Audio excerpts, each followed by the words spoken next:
من سلك طريقا يلتمس فيه علما سلك الله له به طريقا إلى الجنة. بسم الله الرحمن الرحيم، والصلاة والسلام على أشرف المرسلين سيدنا وحبيبنا محمد وعلى آله وصحبه أجمعين. أما بعد، السلام عليكم ورحمة الله وبركاته. Alors ce soir, j'avais quelques annonces à vous faire, notamment concernant le début du mois de Ramadan. Un certain nombre de personnes s'interrogent dès maintenant, quant au début du mois de Ramadan et quant à la fête de l'Eid aussi. C'est vrai que maintenant, on suit beaucoup, un peu partout, même dans le monde, de plus en plus, même en Arabie, même s'ils ne le disent pas officiellement, le calcul. Ce calcul que l'on suit tout au long de l'année, à vrai dire, chaque jour, avec nos différentes applications auxquelles on se fie pour savoir l'heure de la prière. Donc cette année, la conjonction, c'est-à-dire la nouvelle lune, elle aura lieu le mardi 21 mars. Le mardi 21 mars à 18h23, heure de Paris.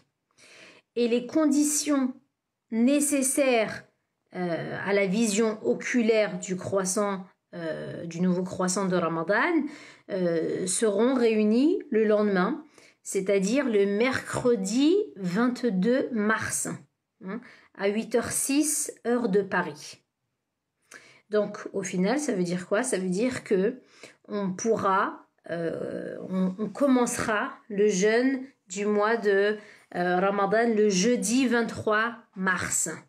Donc le premier jour de jeûne aura lieu le jeudi 23 mars, Inch'Allah, qu'Allah subhanahu wa ta'ala nous permette d'atteindre Ramadan, Allahumma ballighna Ramadan, et qu'Allah subhanahu wa ta'ala nous permette de le jeûner avec foi et sincérité, qu'il nous accorde la santé pour pouvoir le jeûner comme il se doit, Inch'Allah. Donc ça, c'est la première date que je voulais vous donner. Donc premier jour de Ramadan, jeudi 23 mars, Inch'Allah. La première nuit impaire, là je parle des 10 dernières nuits de Ramadan, pendant lesquelles se trouve la nuit de l'Qadr, la nuit de la valeur. La première nuit impaire, elle commencera le mardi 11, Inch'Allah, le mardi 11 avril. Avant ça, juste une petite chose, sachez que dimanche prochain, donc de la semaine prochaine, le dimanche de la semaine prochaine, donc le premier dimanche de Ramadan, on va changer d'heure. Donc c'est pour ça que vous allez voir une grande différence d'heure entre le Maghrib du premier jour de Ramadan et la fin de la semaine. Bref, donc on a dit, premier jour de Ramadan, jeudi 23 mars. Le dimanche d'après, on va rajouter une heure. L'heure va changer, on va passer à l'heure d'été. Le 11 avril, le mardi 11 avril, ce sera la première nuit impaire de Ramadan. On commencera les 10 derniers jours de Ramadan à partir de cette date-là. Et la date de l'Eid sera le vendredi, ce sera un jour de Jumu'ah, le vendredi 21 avril, Inch'Allah. D'accord, c'est noté. Donc, premier jour de jeûne, jeudi 23 mars, et la date de l'Eid, le vendredi 21 avril, Inch'Allah. Par ailleurs, l'Institut Dynamique, Inch'Allah, vous fera profiter pendant ce mois béni de Ramadan d'interventions, Inch'Allah, de qualité, de différents savants qui font partie soit de l'Union mondiale des savants ou du Conseil européen pour la recherche, ou les deux, pour la recherche et la fatwa, le président aussi de Dar al-Fatwa. L'année dernière, vous avez beaucoup apprécié certaines interventions. Ils seront encore là parmi nous, Inch'Allah.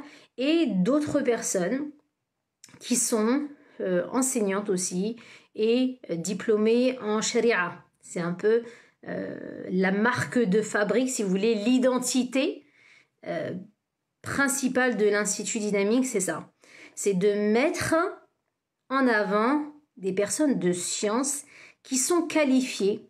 Alors c'est vrai que sur les réseaux, on a de plus en plus de personnes qui prennent la parole, qui parlent au nom de l'islam, mais il y a différents niveaux. Il faut faire la différence entre celui qui fait un petit rappel, celui qui est prédicateur, celui qui est enseignant en sciences islamiques, mais qui n'a pas de bagage, parce qu'il y en a de plus en plus, ou bien des personnes même qui ont pris des cours un peu à droite à gauche dans différents instituts, ou des séminaires à droite à gauche et qui dispensent des cours, et des professeurs de sharia qui sont diplômés en sharia, qui ont au minimum une licence de sharia, un master de sharia, un doctorat en sharia, et des savants.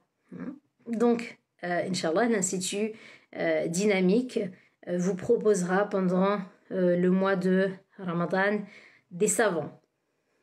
Des savants, comme nous le demande Allah Azza wa Jal, fas'alu ahla dhikr in kuntum la ta'lamun. Demandez aux gens de science si vous ne savez pas. Ils ne seront pas là uniquement pour répondre à des questions d'ordre religieuse, mais en tout cas, ils feront leur petit rappel, et c'est une des particularités qu'ont les savants, en fait, un peu comme à l'image du prophète sallallahu alayhi wa sallam, qui, lorsqu'il disait les choses, il disait des phrases très courtes, mais très percutantes. Et on dit que la meilleure parole, c'est ma qalla wa dal, c'est-à-dire ce qui est court, mais percutant.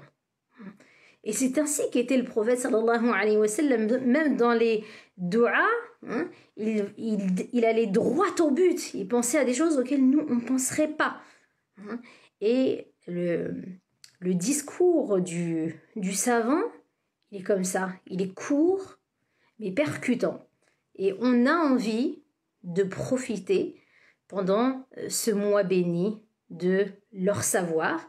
Et ensuite, après leur intervention, Inch'Allah, il y aura une partie questions-réponses. Donc, régulièrement, vous allez pouvoir poser vos questions à des savants. Ça, c'est très important. C'est extrêmement important à l'ère des réseaux où tout le monde répond.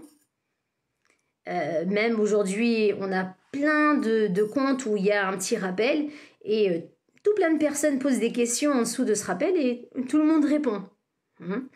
Alors que lorsqu'on voyait comment agissait l'imam Malik rahimahullah, qui était Mufti al-Madina, qui était le Mufti. Le Mufti, c'est celui qui répond à des questions d'ordre religieuse. Il était le Mufti de Médine, la ville de notre bien-aimé prophète sallallahu alayhi wa sallam. Il était reconnu mondialement pour son savoir et les gens voyageaient pendant des mois et des mois pour le trouver et lui poser leurs petites questions. Et malgré cela, il était humble, il était modeste et souvent il disait « La adri », je ne sais pas. Mais aujourd'hui, nous avons du mal à dire « je ne sais pas ». Au contraire, on répond en toute simplicité, en toute rapidité. Or, c'est une lourde responsabilité. Et c'est en cela que l'imam Malik, rahimahullah, à la base, j'étais pas partie pour vous faire un petit rappel, mais bon, C'est en cela que l'imam Malik rahimahullah disait que celui qui souhaite répondre à une question d'ordre religieuse imagine sa place au paradis ou en enfer. C'était pour mettre en avant l'importance ou la gravité peut-être plutôt ou la responsabilité que cela constitue de répondre à des questions d'ordre religieuse. On n'a pas vraiment envie. C'est une lourde responsabilité. Et c'est ainsi que même sur ce compte que j'ai, ce compte Atoustada, les questions que vous pouvez m'adresser, même si j'ai fait un master en charia, même si j'ai enseigné dans un institut qui forme des imams pendant plusieurs années, à temps plein, avec des savants, même si je participais à leurs colloques scientifiques, comme certains colloques, comme celui du Conseil européen pour la recherche et la fatwa, ou même si je fais partie du Conseil théologique musulman de France, même si j'ai travaillé avec eux à Dar el-Fatwa pendant plusieurs années de façon ponctuelle, je ne prends pas cette responsabilité que de vous répondre en fait directement sans toujours retourner à nos savants, sans toujours retourner au chouyour. Pourtant, quand on a fait un minimum d'études, on est en mesure de répondre à ces questions qu'on reçoit au quotidien. Mais il y a toujours des nuances. Il y a toujours des avis. Peut-être qu'on ne connaît pas, parce qu'on ne peut pas prétendre connaître tous les avis. Le savoir que l'on a, ça représente une petite goutte dans un océan de savoir. Donc, je ne peux pas venir et, comme ça, faire même des séances en direct. Allez, posez vos questions, je vois la question, je vous réponds. Je vois la question, je vous réponds. Je vois la question, je vous réponds. Quelle lourde responsabilité.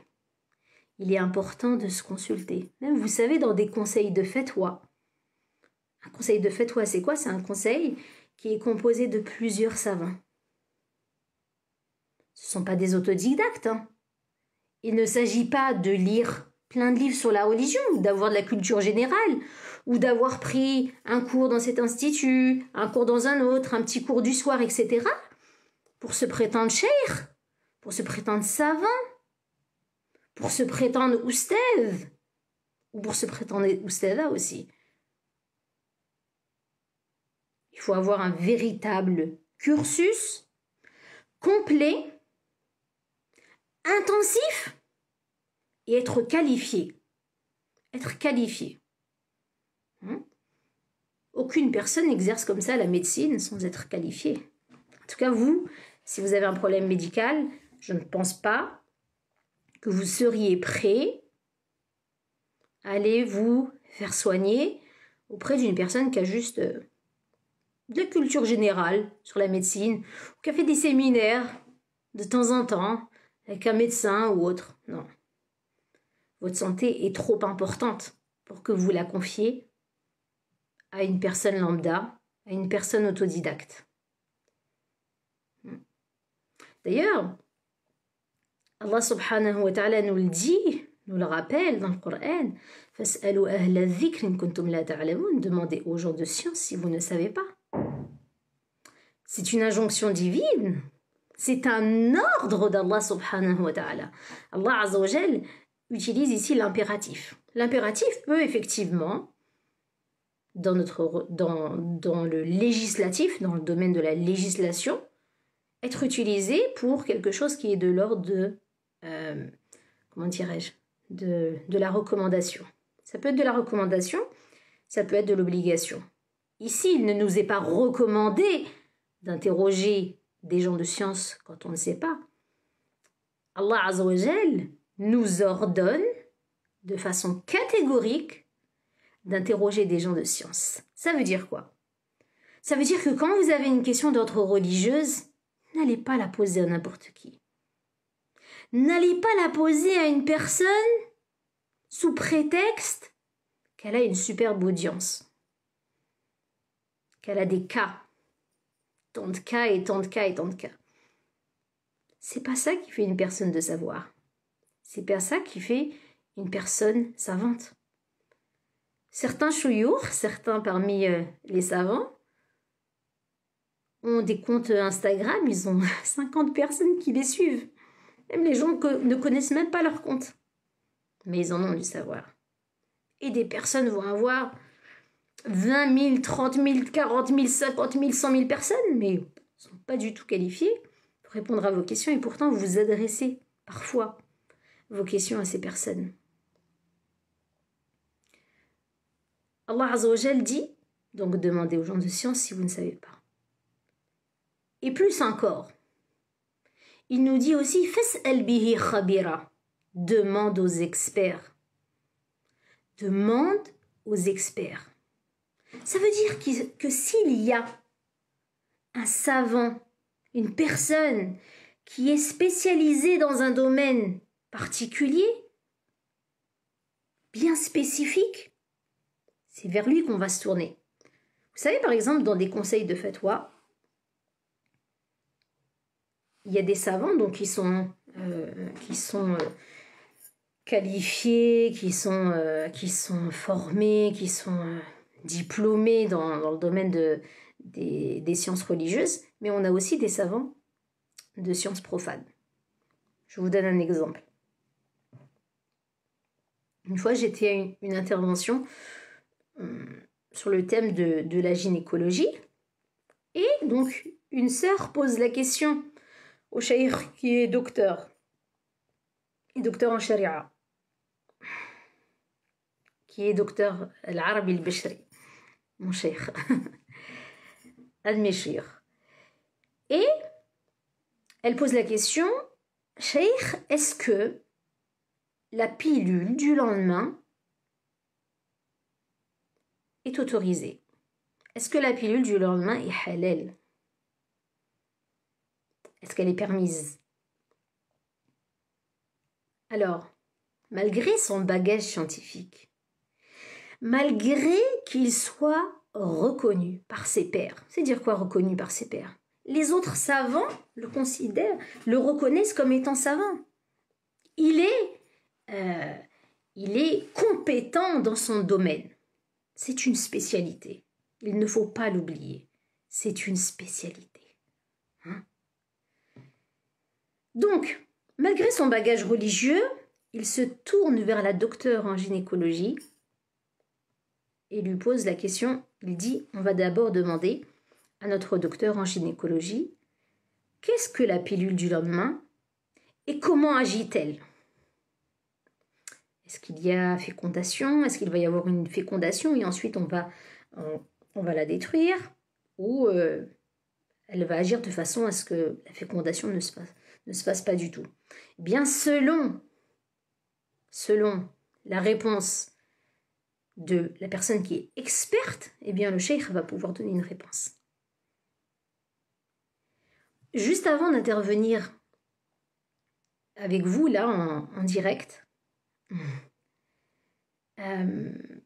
j'étais justement en train de suivre un séminaire avec une femme, docteur, sheikha, et elle est docteur aussi en gynécologie. Elle est diplômée en sharia, elle est aussi docteur en gynécologie. Et ça, c'est très important parce que c'est très important en fait d'allier les deux.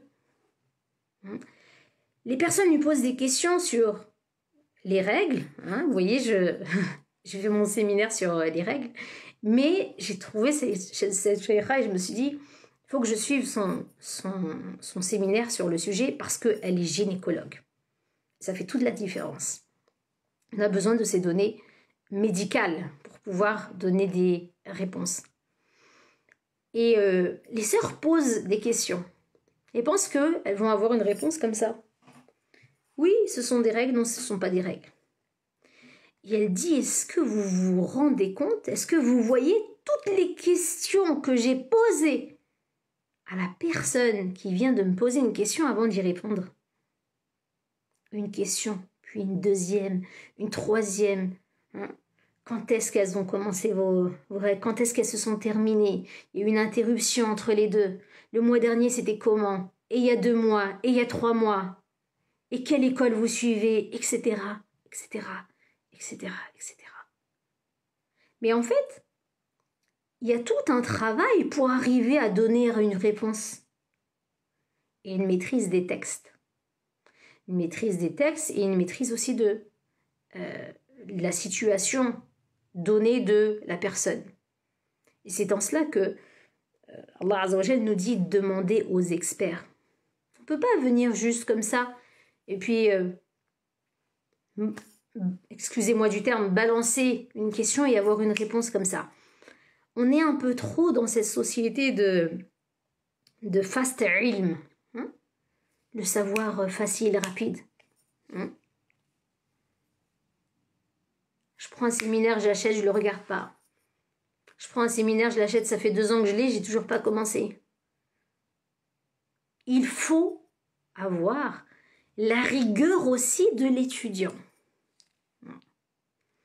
Bref, tout ça pour dire que quand vous recherchez de la science, quand vous posez une question, essayez de trouver la personne qui sera la plus compétente, la plus experte et la plus qualifiée pour pouvoir vous répondre. Jamais, je vous dis bien jamais dans ce compte, je viens, moi, oustada, parce que en fait j'ai fait un master de sharia, alors c'est bon. Moi je vais vous apprendre le fiqh, moi toute seule comme ça. Non, c'est mustahil, c'est étrange. Les savants ne travaillent pas comme ça. Il n'y a personne qui est cheikh comme ça et qui enseigne à des gens et qui travaille là tout seul et qui répond tout seul à des questions. Moi, je ne veux pas vous attirer vers tel institut ou tel institut ou tel institut ou même l'institut dynamique. Mais je veux justement être, si vous voulez, pour vous, un instrument qui va vous mener vers des gens de science. Les gens qui ont du savoir, ils travaillent ensemble. Nous sommes une umma. On se consulte, on demande. Quand bien même j'ai la réponse, je vous assure que les chouyours, pas un jour ne passe sans que je les lâche. En bonne santé ou pas en bonne santé, malade ou pas malade, hein, peu importe, pas une journée ne passe sans que je les consulte pour pouvoir vous donner les réponses que vous méritez d'avoir. Parce qu'il s'agit quand même de parler au nom d'Allah subhanahu wa ta'ala. Je risque d'interdire quelque chose qu'Allah Azza wa Jalla a autorisé, comme je risque aussi d'autoriser quelque chose qu'Allah subhanahu wa ta'ala a interdit. Vous imaginez la responsabilité? Je ne peux pas prendre cette responsabilité. Et c'est pour cela que, encore une fois, lorsque vous avez des questions, adressez-les à des savants ou à des personnes qui sont en contact, comme ça, qui travaillent avec des savants. Mais si je suis là toute seule, juste moi, ou c'est insignifiante, je suis là, je vous réponds, je vous donne des cours comme ça, je fais du copier-coller, ça sert à quoi? Nous sommes beaucoup, nous sommes énormément une communauté du copier-coller. Nous sommes une communauté du copier-coller. C'est que du copier-coller. Excusez-moi. Donc on apprend des choses et on apprend en fait juste par cœur. C'est facile d'apprendre par cœur. Wallahi, il suffit d'avoir un petit peu de mémoire, de faire travailler sa mémoire, hein, et ça y est, c'est fait. Mais ce qui nous est demandé en tant que véritable étudiant dans la recherche de la science, c'est de se spécialiser après. Quand on finit son master, par exemple, de sharia, qu'est-ce qu'on fait? Eh bien, on doit choisir un sujet qui n'a jamais été traité. Ah oui, sinon ce serait trop facile. Pourquoi je dois choisir un sujet qui n'a jamais été traité en profondeur, approfondi? Ben justement, pour faire avancer la recherche du savoir, pour pouvoir proposer à la Oumma de nouvelles choses qui sont conformes, bien entendu, au Coran et la Sunna. Hein, le but, c'est pas d'arriver avec le nouveau truc. Les savants ont toujours dit ça, mais en fait, ils se sont toujours trompés. Et il n'y a que moi, j'ai trouvé la vérité. Voilà, c'est ça la vérité. Non, c'est pas ça. Je vais devoir faire un véritable travail scientifique, travail de recherche, encadré par des savants. Encadré par des savants qui vont me suivre. Je vais leur proposer mon plan, etc. On va voir le contenu, on va avancer comme ça, etc., etc. Mais qu'on soit des étudiants qui apprennent et répètent, et apprennent et répètent sans s'intéresser vraiment à la profondeur des choses, faire du copier-coller, ben en fait, au lieu d'être unis autour d'un même projet, on va être dispersés.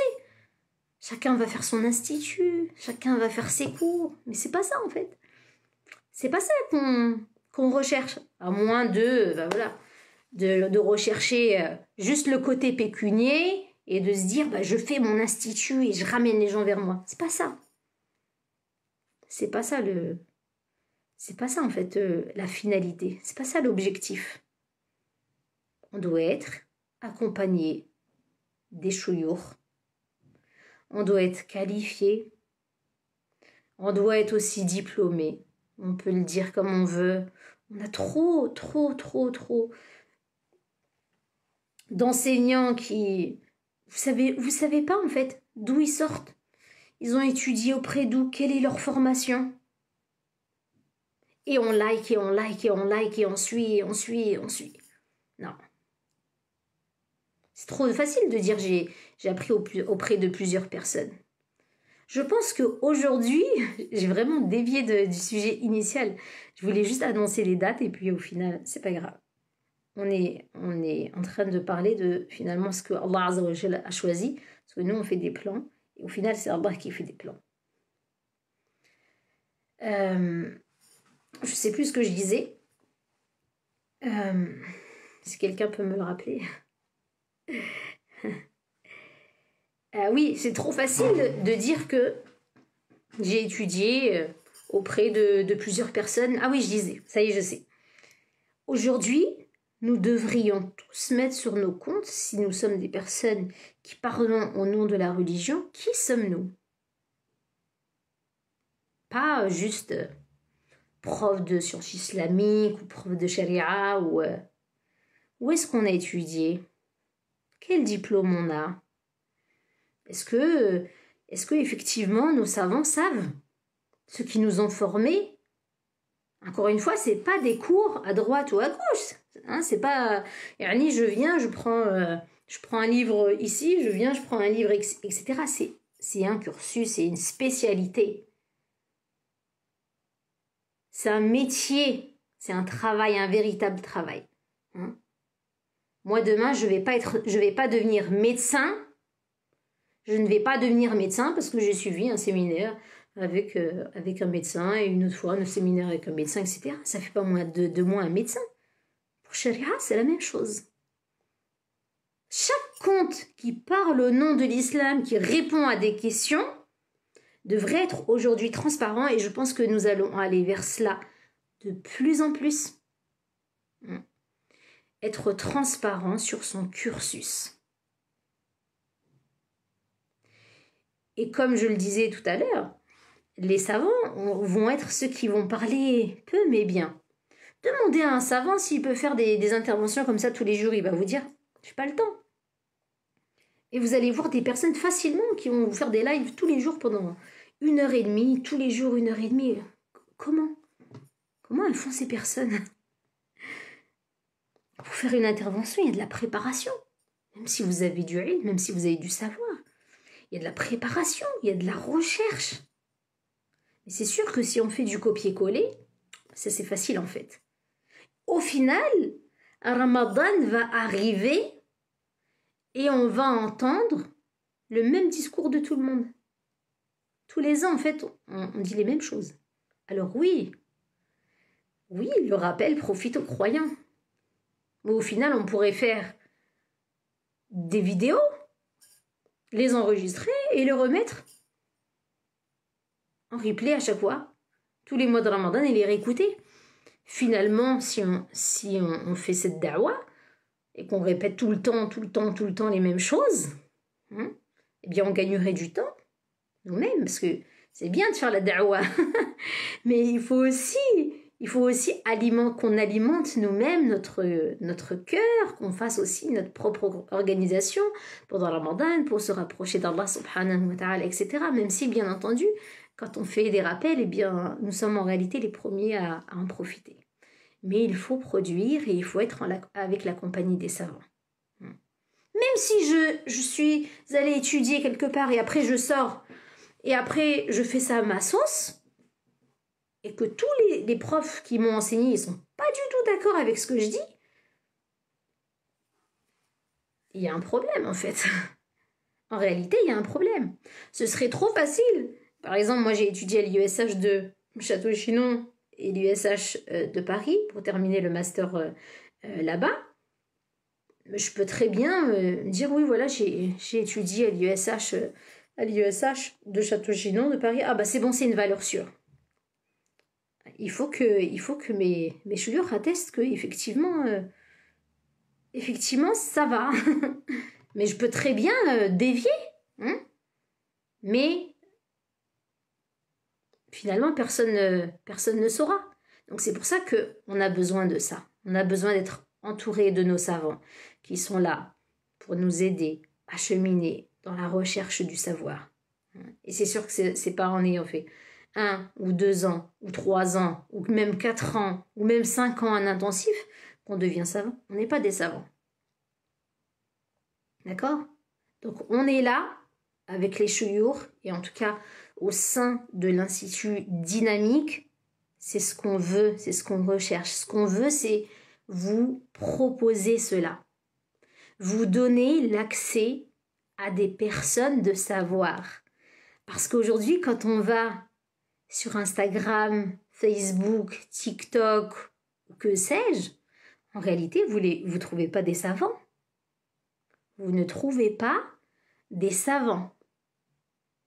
Et c'est en cela que l'Institut Dynamique m'est cher, c'est parce que on vous propose des personnes de science, des chouyours, des savants, qui font partie de l'Union mondiale des savants. Parce que c'est vrai qu'il y a beaucoup de personnes qui disent « Oui, c'est super de dire que oui, il faut suivre des personnes de science, il faut demander aux personnes de science, mais elles sont où? On n'a pas accès à ces personnes. » Et c'est vrai qu'elles ne sont pas présentes sur les réseaux. Mais c'est à nous, étudiants, qui avons étudié auprès d'eux, de les inviter, de leur donner la parole.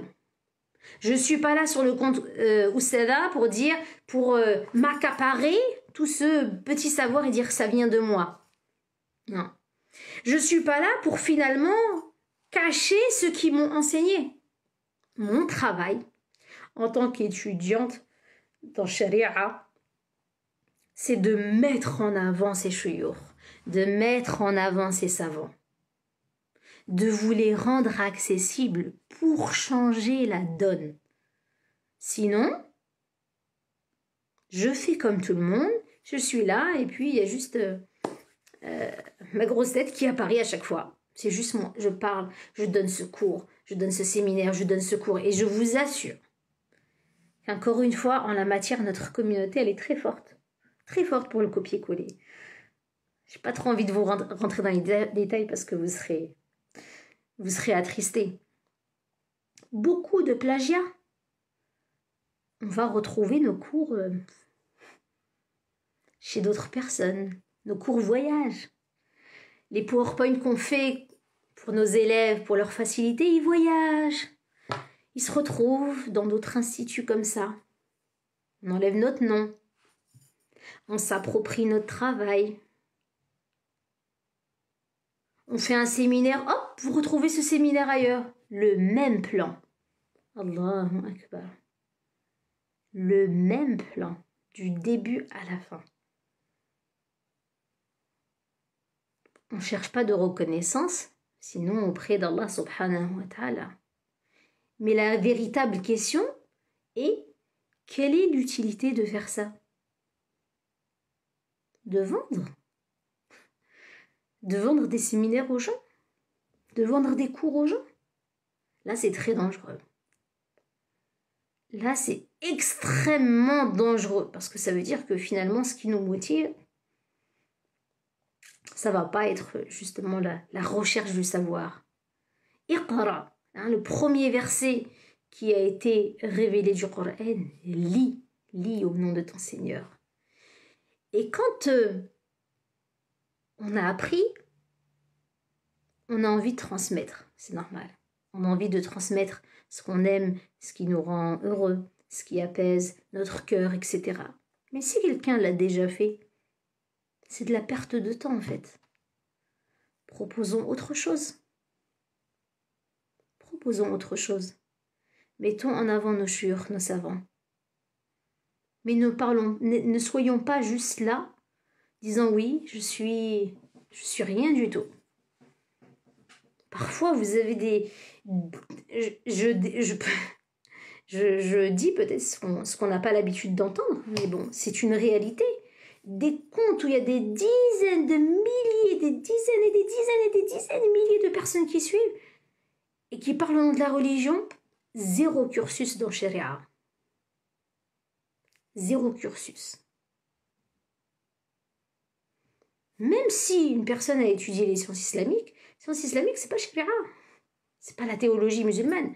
La théologie musulmane, Sharia, c'est on étudie le droit musulman pour être apte justement à donner des fatwas, à répondre à des questions d'ordre religieux, etc.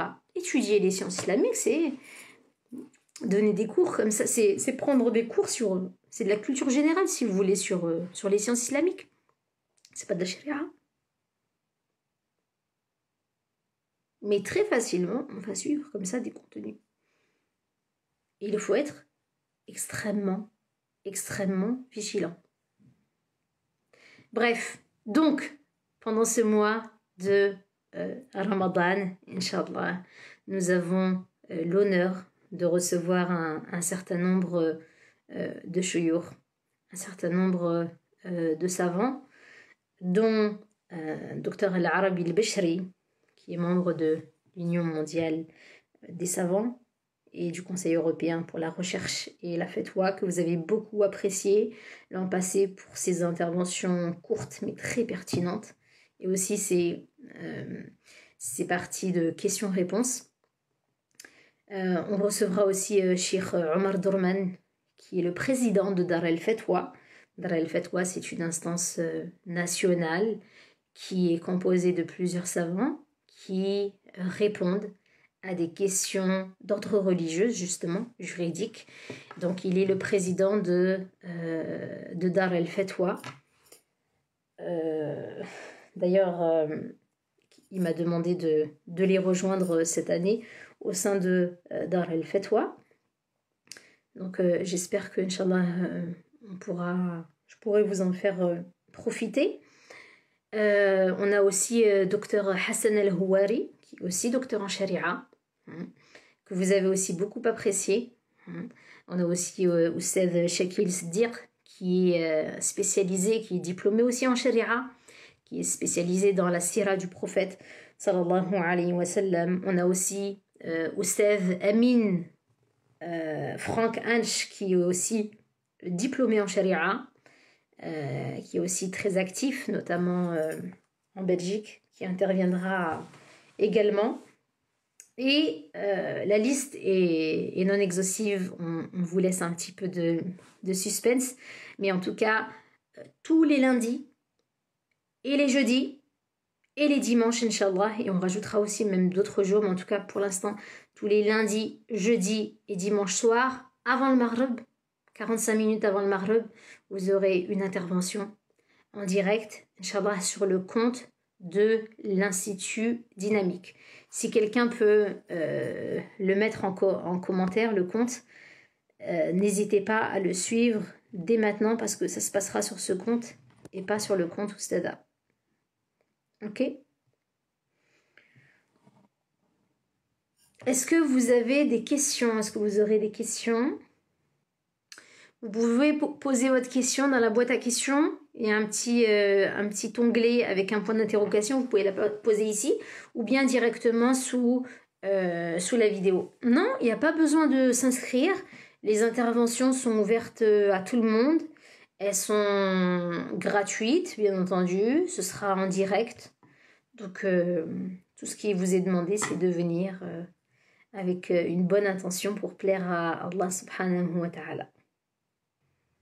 Vous savez, nos chouyours, nos savants ne demandent pas grand-chose. C'est pour ça que parfois, quand je vois des commentaires de personnes qui disent ça devrait être gratuit, ça devrait être gratuit, je trouve cela déplorable en fait, de dire de telles choses déplacées. Parce que nos savants, nos professeurs de Sharia donnent énormément de temps à la communauté, sont là tout le temps pour répondre aux questions des autres, ils ne demandent rien en contrepartie, font même des interventions, pour la plupart des interventions qui sont même pas rémunérées, ils ne demandent rien. Si quelqu'un leur donne quelque chose, ils le prennent, mais sinon ils ne demandent rien. Et c'est déplorable en fait d'avoir un tel discours parce que ce sont des personnes qui ont étudié Sharia, qui ont dû sacrifier pour rechercher le savoir auprès de savants. Moi-même, petite personne, pour pouvoir étudier auprès de savants, j'ai dû payer 40 000 € mes études. 40 000 €. Pas issue d'une famille riche du tout. Une famille très modeste. Mais c'était des sacrifices. Et j'étais prête à travailler dur dès qu'il y avait des vacances, à utiliser ma dernière bourse pour mettre un maximum de ce que je pouvais pour payer mon année, à serrer la ceinture. Parfois, on ne mangeait pas. Oui. Parfois, on ne mangeait pas. On prend la route, on voyage pendant 4 heures, on s'arrête à une station essence. On n'a pas de quoi acheter un sandwich ou une petite bouteille d'eau. Tout au long de l'année, on est là, on est au réfectoire, on mange ce qu'il y a au réfectoire et on n'a pas 1 € dans notre porte-monnaie. On se réveille très tôt le matin. À 4 heures du matin, beaucoup d'étudiants sont déjà réveillés. Donc ils ont besoin de prendre un petit café pour rester éveillés à la pause de 10 heures. Mais on n'avait pas 30 centimes, 40 centimes pour se payer un petit café à la machine. On s'est sacrifié, on a sacrifié nos familles, notre temps, notre santé. Mais c'était pas un problème pour nous parce que on le faisait pour Allah Azza wa Jal. Et le savoir n'avait donc pas de prix. Surtout le savoir auprès de personnes qualifiées. Alors c'est sûr que j'aurais pu apprendre dans ma mosquée, j'aurais pu apprendre dans une petite association, mais c'est pas ce que je recherchais en fait. Ce que je recherchais, c'était d'étudier auprès de savants. D'étudier auprès de savants. Un cursus conséquent, intensif, creuser, comprendre, réfléchir et ensuite être utile à ma Ummah. Et quand on sort de ces études, sachez une chose, c'est que c'est pas facile. C'est pas facile parce que quand on va enseigner, oui, il faut le dire, on est presque exploité en fait. Vous allez retourner, aller dans une petite mosquée, une association. Si on vous donne 9 € de l'heure, c'est machallah, c'est génial. Hein, c'est pas tout le monde. Et des personnes comme ça, qui viennent et qui disent ça devrait être gratuit, en fait, C'est scandaleux. Vraiment. Il n'y a pas d'autre mot. C'est choquant même. On se dit, subhanallah. En fait, on doit mourir de faim. Et je vous assure que bon nombre de frères qui ont étudié avec nous se sont retrouvés finalement à ouvrir des kebabs, ouvrir une petite pizzeria, retourner à l'usine, parce qu'en fait, on est toujours sous-estimé. Comme vous enseignez la religion, ben, c'est toujours le minimum quand on vous donne quelque chose. Et ces personnes qui vivent très bien, moi j'en vois autour de moi sur les réseaux des personnes qui sont très critiques. Et machallah, ces personnes elles sont toujours au resto, font toujours des sorties. Chaque fois qu'il y a des vacances, elles sont toujours en vacances, machallah. Mais nous, on ne vit pas comme ça. On ne vit pas comme ça. On se serre la ceinture. 50 centimes, c'est 50 centimes. Pour payer le loyer, ça va être psif. Donc en fait, qu'est-ce qu'on attend de ces personnes? Qu'attendez-vous de ces personnes qui ont sacrifié leurs années, leur jeunesse, leur argent, tout? En fait, elles, vous êtes contents de trouver des personnes qualifiées, mais vous leur dites, alors vous surtout, il ne faut pas être payé parce que vous travaillez pour Allah Azza wa Jal. Sachez une chose, c'est que les plus grands savants dans le monde, en commençant par ceux d'Arabie Saoudite, ceux qui récitent le Coran, ils ont un salaire comme tout le monde. C'est leur métier. Ils ont été formés, ils ont été diplômés. C'est leur travail à plein temps. Ils sont payés comme tout le monde. Les récitateurs de Coran à la Mecque, à Médine. Est-ce qu'il y a quelqu'un qui leur dit ça devrait être gratuit? Et ce qui est encore plus grave, vous savez, c'est quoi? C'est que ces personnes qui tiennent ce discours, elles sont prêtes à payer pour tout. Inch'Allah, les beaux sacs à main, les belles lunettes de soleil, un bon restaurant comme je vous disais. Mais alors pour Allah subhanahu wa ta'ala, non, ça devrait être gratuit. Elles ne sont pas prêtes à donner 15 € pour apprendre pour Allah Azza wa Jal. Alors que le prophète sallallahu alayhi wa sallam dit que une aumône ne diminue jamais les biens du croyant. Et quand je dépense pour apprendre ma religion, c'est une aumône. C'est une aumône que je fais à Allah subhanahu wa ta'ala. C'est de l'argent que je dépense dans le sentier d'Allah Azza wa Jal. Alors pour la science, il n'y aura jamais de prix. Jamais. Il faut vraiment se remettre en question. Si je suis prête à mettre de l'argent dans tout, sauf pour Allah, il faut se remettre en question. Au lieu d'exiger des personnes dont c'est le métier de travailler absolument gratuitement.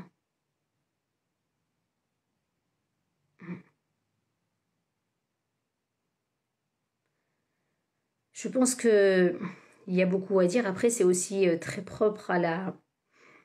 C'est aussi très propre à la communauté musulmane. Là, je viens d'assister à, comme je vous disais, un séminaire dispensé par une sheikha, une femme, et elle est docteure aussi en gynécologie. Son séminaire, il coûtait 150 $. C'est énorme. Pour des personnes modestes comme nous, c'est énorme, 150 $. C'est peut-être une bonne partie de ton loyer. Mais les Américains, ils chipotent pas sur des trucs comme ça. Il y avait près de 200 personnes, Inch'Allah. C'est plutôt en France où les gens sont complexés, en fait. Sont complexés par ça. Sont complexés par les femmes qui enseignent aussi parfois. Et d'ailleurs, je vais vous citer une très belle anecdote justement de ce séminaire de tout à l'heure. Donc la prof, elle est diplômée en charia. Et elle est aussi docteur en gynécologie. Et une sœur lui pose la question, elle lui dit « Salam alaikum wa rahmatullah, ma sœur ». Et la sheikha, elle s'arrête. Elle s'arrête net comme ça, elle lui dit « Pardon ? Ma sœur ?» Elle lui dit « Je vais te poser une question. Est-ce que si la personne là qui était en train de t'enseigner ce que je suis en train de t'enseigner, est-ce que si c'était un homme, tu lui aurais dit mon frère ?» Punchline. Est-ce que tu lui aurais dit mon frère? Ou tu lui aurais dit cheikh? Vous savez, quand ce sont des hommes qui vont enseigner, hein, c'est pas un discours féministe. Hein. Encore une fois, je suis pas féministe pour un sou. Si c'était un homme, avec son beau qamis, sa grande barbe, vous poserez la question, salam alaikum mon frère. Vous allez dire cheikh. Allez, au pire, oustaz. En général, c'est cheikh. D'ailleurs, même un imam dans une mosquée, il est juste imam. Il connaît quelques sourates du Coran, on l'appelle cheikh. Mais si une femme, elle a un doctorat en sharia, c'est ma sœur. Elle lui dit, je ne veux pas attirer, je te demande pas de m'appeler cheikha. Mais on commencera à reconnaître en fait la place de nos femmes savantes lorsqu'on commencera à les appeler comme on appelle nos savants hommes. Elle dit, je ne dis pas de dire oustadha ou sheikha à une personne qui dispense juste un cours sur la religion n'ayant aucun bagage scientifique, mais une personne qui est qualifiée, qui est diplômée dans ce domaine, qui a un master en sharia, un doctorat en sharia, le minimum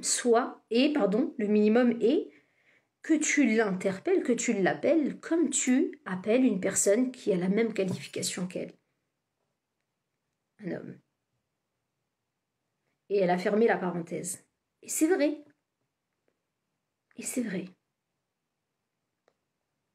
Voilà. Je terminerai sur ce beau rappel qu'elle a fait.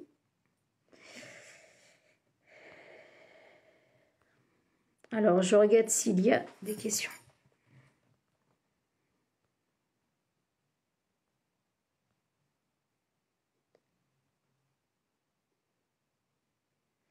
Par ailleurs, je précise que, même par rapport à ce séminaire que j'ai fait sur les menstrues, que ce soit ce séminaire ou n'importe quel cours de l'Institut Dynamique,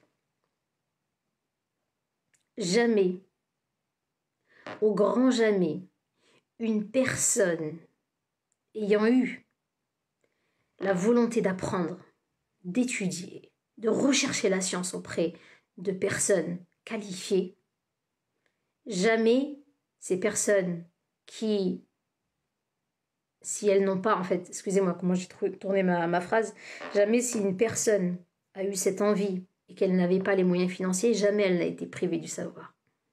Sachez-le. C'est une règle chez nous. Une personne qui veut vraiment apprendre et qui n'a pas les moyens, elle étudie avec nous et elle a toujours étudié.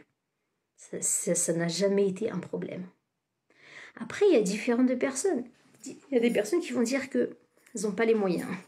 Mais cet argent, elles le mettent dans autre chose.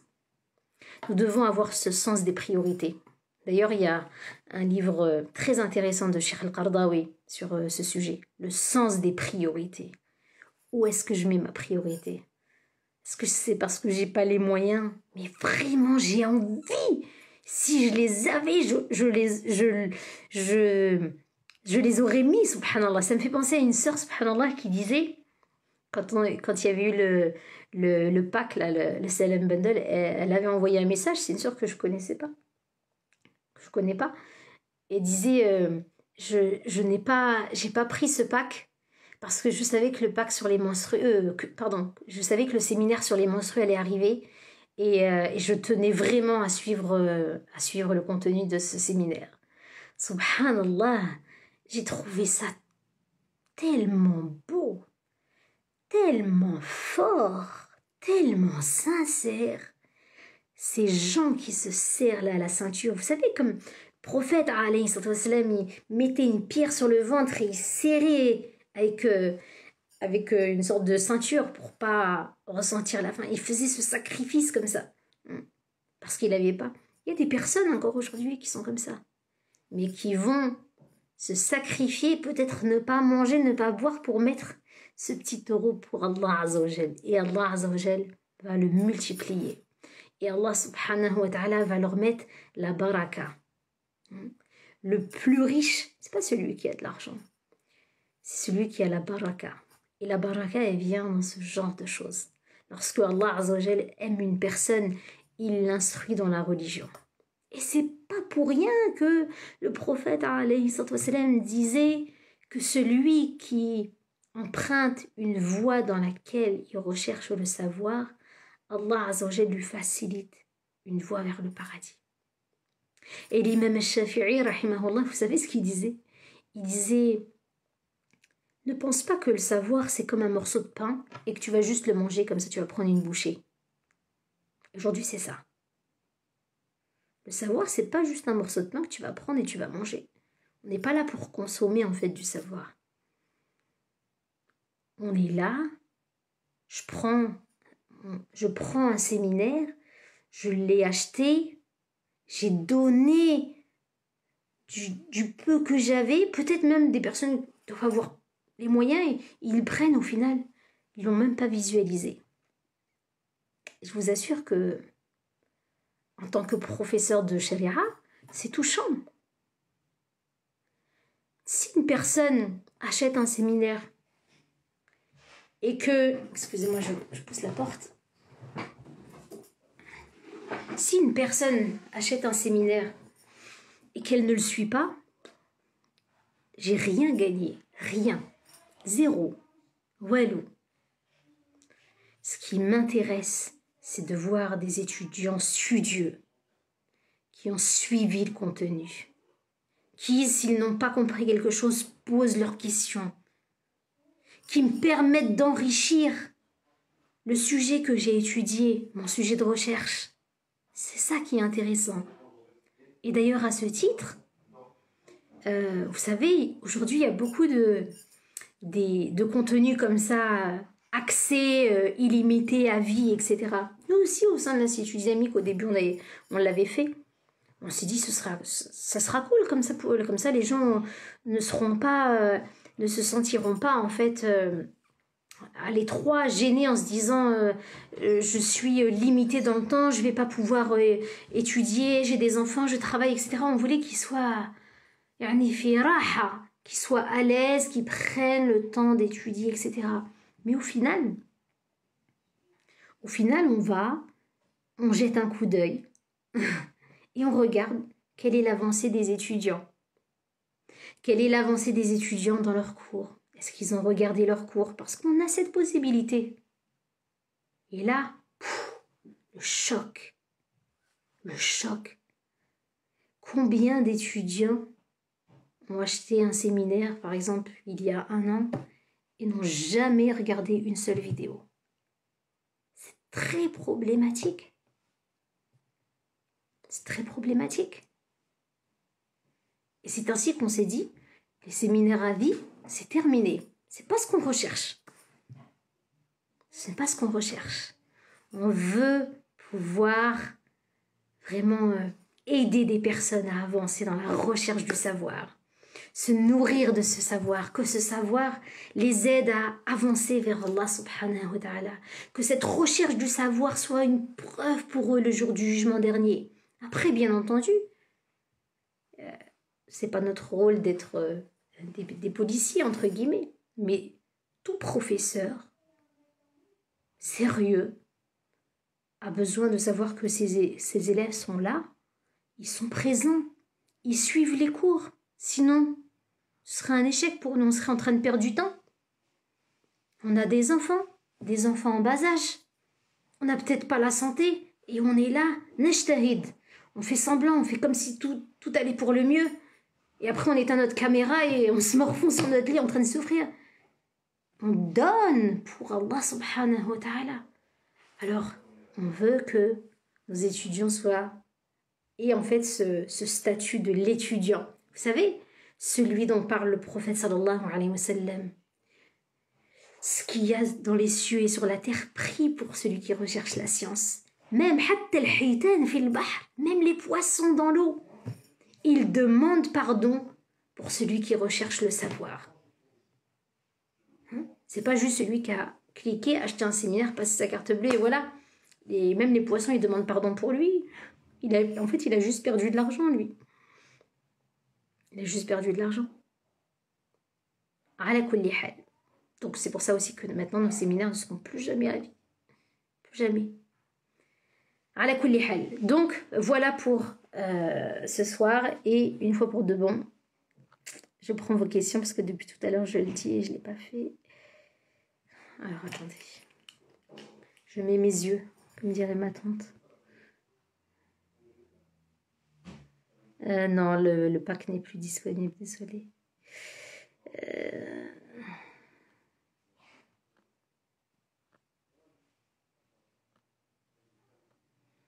En attendant de trouver les questions pour revenir à ce que j'étais en train de dire, subhanallah, sur la rigueur de celui qui recherche le savoir. Quand on était tout à l'heure au cours avec la sheikha, elle nous a demandé, chacun doit obligatoirement allumer sa caméra. On ne sait pas qui est derrière. Nous avons besoin de vous voir pour que ce soit un vrai cours. On est là ensemble. Ce sont des cercles de dhikr. Et elle dit, je ne veux pas que vous soyez dans votre lit ou en train de boire votre café ou au milieu des enfants en train de courir, etc. Vous êtes là dans un cours sérieux. Vous essayez de vous isoler et vous suivez le cours. Vous vous concentrez. Et il ne faut pas hésiter à le faire, en fait. Inch'Allah, ravie de trouver nos étudiantes, mashallah, des modules 1, 2, 3. Exactement, oui. Ok, c'est vrai, oui. C'est vrai que docteur la Sheikha aussi propose des aides financières pour les personnes qui n'en ont pas les moyens.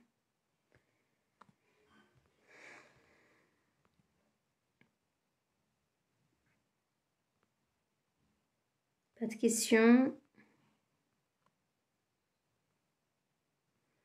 Pour l'instant, j'en vois pas. Si vous avez une question que j'ai pas vue, qui est passée que j'ai pas vue, n'hésitez pas à la renvoyer. Sinon, on va se quitter.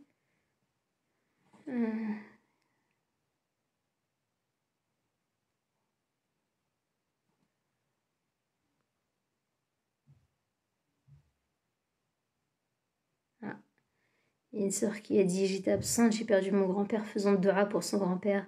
Rahimahullah, qu'Allah subhanahu wa ta'ala lui pardonne, lui accorde de sa miséricorde et lui facilite les questions de la tombe et le fasse entrer au paradis. Ya Rabbi Amin. Qu'Allah Azza wa Jal apaise ton cœur, ma sœur.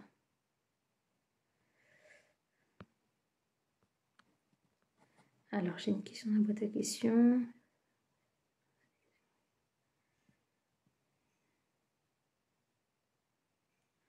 Alors, il y a des questions d'ordre théologique, Inch'Allah. Ce genre de questions, vous pouvez les réserver pour les chouyours lorsqu'ils vont intervenir, parce qu'on va parler de ça avec eux. L'âge de la puberté, à partir de quand nous sommes responsables devant Allah subhanahu wa ta'ala. À partir de quand on est mukallaf. Notamment, le mukallaf, c'est l'astreint. L'astreint, c'est celui qui est majeur, dans le sens, il n'est pas de la majorité, c'est pas avoir 18 ans. Celui qui a atteint l'âge de la puberté, et qui est responsable devant Allah subhanahu wa ta'ala. Donc dès lors qu'on a atteint l'âge de la puberté, on est responsable devant Allah subhanahu wa ta'ala. Si bien sûr on a sa raison, etc. Une personne qui n'a pas sa raison, c'est autre chose.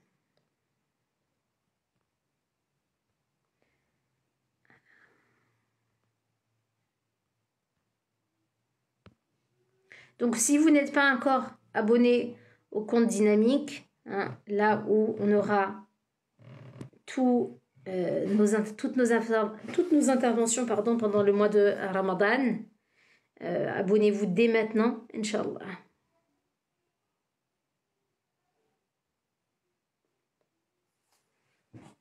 Oui, effectivement, si c'est un enfant autiste qui n'a pas sa raison, etc., qui ne sait pas discerner, bien entendu, il n'est pas responsable devant Allah subhanahu wa ta'ala. Alors ça y est, là c'est la session de fatwa. En fait, si vous avez des questions par rapport à l'intervention de ce soir, hein, pas vos questions d'ordre théologique. Alors si vous avez un problème, il y a une sœur qui a un problème avec ses accès, n'hésitez pas à envoyer un mail à contact@dynamique.fr. Hein, je vous mets le mail ici. Voilà. Alors, Amel, quand il y aura les interventions avec les chouyours, Inch'Allah, vous envoyez votre petite question juste en dessous de la vidéo ou dans la boîte à questions. Et Inch'Allah, ils la traiteront, Inch'Allah.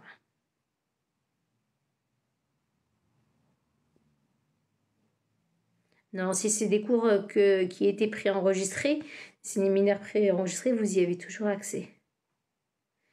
Et pour la question sur les menstrues, comme je vous disais, comme elle disait Sheikha tout à l'heure, pour pouvoir répondre à votre question, il faut que je vous pose déjà tout un tas de questions. Et comme elle disait aussi, ça fait peur. Ça fait peur parce que peut-être qu'à cause de nous, vous n'allez pas prier, vous n'allez pas jeûner, etc. Parce qu'on n'a pas tous les éléments pour répondre à votre question.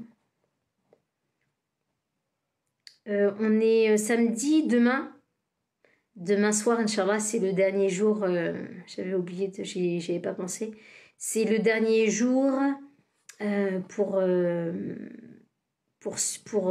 prendre le séminaire sur les menstrues et Ramadan à moins 50%. Jusqu'à demain soir, Inch'Allah, le séminaire menstrues et Ramadan est à moins 50% et puis ensuite il retournera à son prix initial et vous ne pourrez le prendre que pendant le mois de Ramadan. C'est-à-dire qu'à la fin du mois de Ramadan, vous ne pourrez plus prendre ce séminaire. Il est ouvert que pendant Ramadan et là il est déjà ouvert. Et c'est même pas sûr que l'année prochaine il soit accessible. Parce qu'au bout d'un moment, il va falloir soutenir la thèse et puis vous présenter un... Alors, est-ce que... Ça, c'est la question sur les règles. Voilà, je vais m'arrêter là pour ce soir. Barakallahu fikum. Donc, je rappelle, Ramadan, donc J1, premier jour de Ramadan, jeudi 23 mars, Inch'Allah. Le Eid, le vendredi 21 avril, Inch'Allah. N'oubliez pas que la semaine prochaine, le dimanche, on change d'heure, on rajoute 1 heure. Donc, subhana rabbika rabbil izzati amma yasifun wa salamun ala al-mursalin walhamdulillahi rabbil alamin. Salamu alaykum wa rahmatullahi wa barakatuh.